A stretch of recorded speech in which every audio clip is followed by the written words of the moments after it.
the Movie Castle. Today we're going to be talking about Phantom of the Opera from 1925/29, I'll get to that. The 1920s Phantom of the Opera, the Lon Chaney one. So this is directed by Rupert Julian and stars Lon Chaney as the Phantom / Eric. Well, Freddy can be a scary name. And of course this is based on the novel by Gaston Leroux.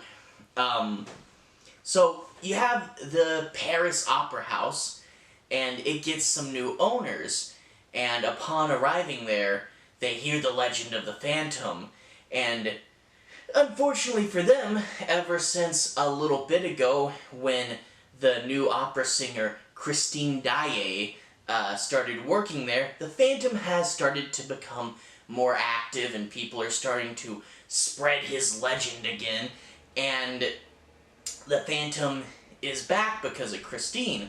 He starts to help her career, help her get forward, and he's trying to push her as an actress, which doesn't really sit well with the people she's trying to replace. And of course, anyone who gets in the Phantom's way is going to have a bad fate befall them.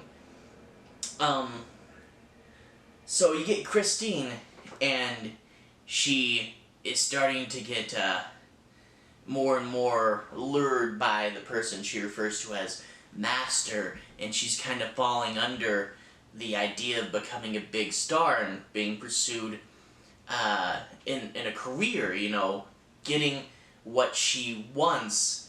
Although, you know, it's a silent film, so you don't get too much dialogue about this. But once she actually sees what she's approaching, when she sees who her master is, then she starts to wonder too, I don't think I really want this. Which I think if you did remake the Phantom of the Opera today, you'd probably want to go the whole Black Swan route, you know, where you do give Christine a better motivation, because so many times they remake it and it's just, you know, solely focused on the Phantom's motivation. It's a one-sided love story, but really they should also focus on Christine's motivation, especially at the beginning where she is starting to become obsessed over her singing. But anyway, the story plays out, and I'm not going to spoil it. All of that being said, it's the Phantom of the Opera. I think most of you know how it goes. But this version I do consider to be the classic version. That being said, it's kind of ironic that the best version of the Phantom of the Opera doesn't actually have sound, and it's about an opera. But it's primarily the classic because of Lon Chaney. Lon Chaney Sr. It does a really good job with this role.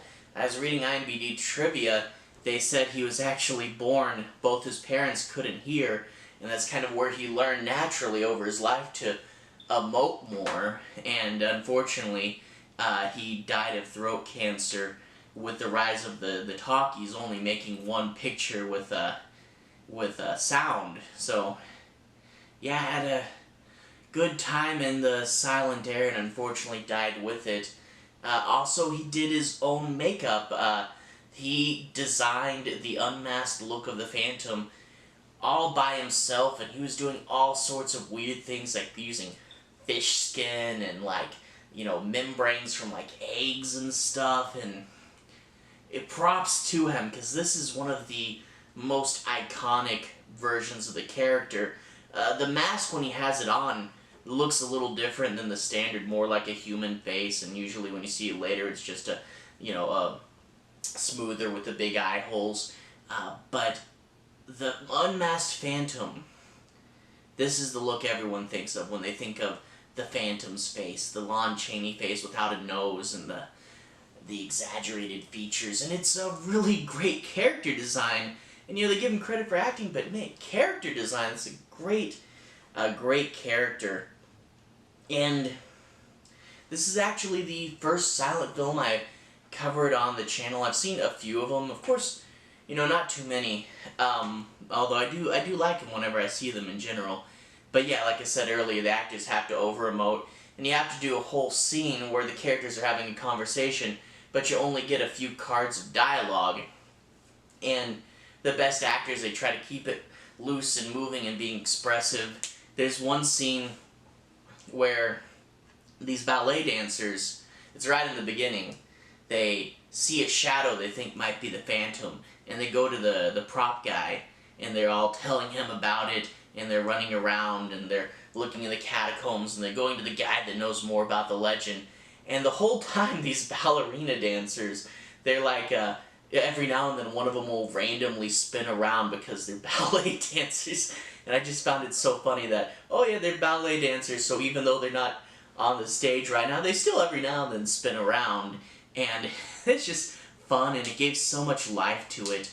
And also, you know, before sound, they really were focused on spectacle in a different way. They had huge sets. The Opera House set, unfortunately recently destroyed, was one of the oldest surviving sets, and it's huge, and you see these big underground catacomb parts, because it's a lot of it's underneath the Paris Opera House, and these, you know, catacombs that used to be used for all sorts of crazy things, and they're huge big sets with like a working river in one of them, and they're great. And then they get a bunch of extras to really fill up the place, and they really showed it back then. They're like, hey, we got these extras, we're gonna film them. You get to see these big crowds of people, you know, like one of them's at a ball, and it's all, you know, you get to see all the people in costume at the ball.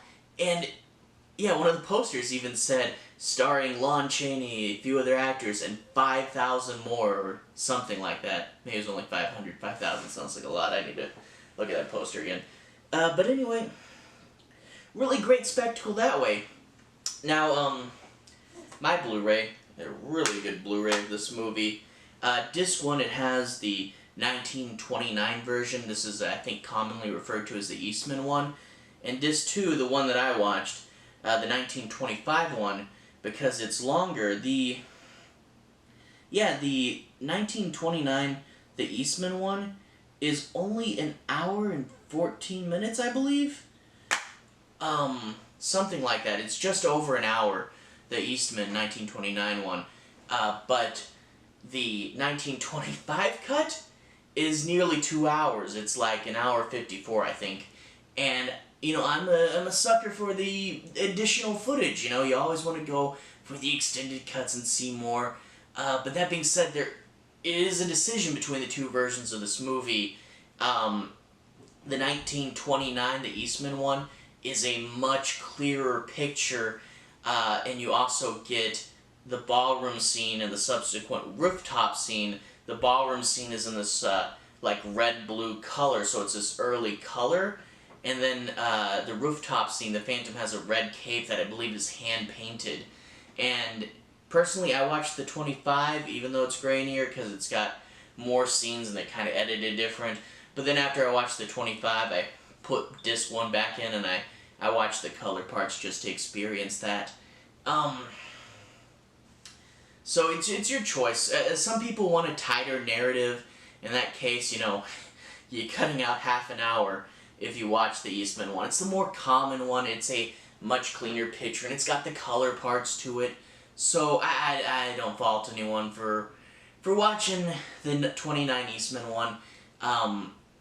But personally, I want all the footage. I want to see the whole story, so I picked that one. Another YouTube channel, Cinemassacre, he did a video about, it was primarily about the Lantern Men at the beginning of this movie, but in that video he talks about where all these different versions of the movie came from, because older stuff, it used to be cut up and lost and re-edited, and it went crazy, and a lot of people, they talk about stuff that's not actually in this movie that they would have liked to see, that, you know, just somewhere along the cutting room floor just fell out, and yeah, that's kind of sad.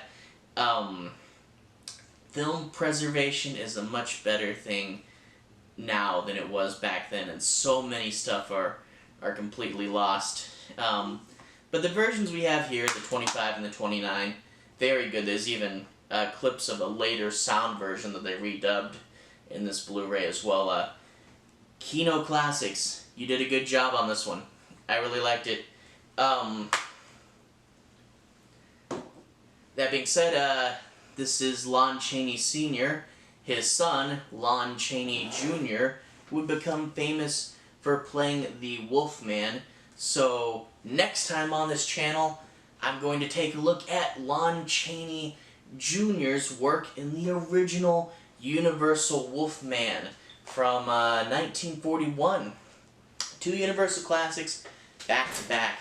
Anyway, hope you all have a great day, and I'll see you again next time with The Wolfman.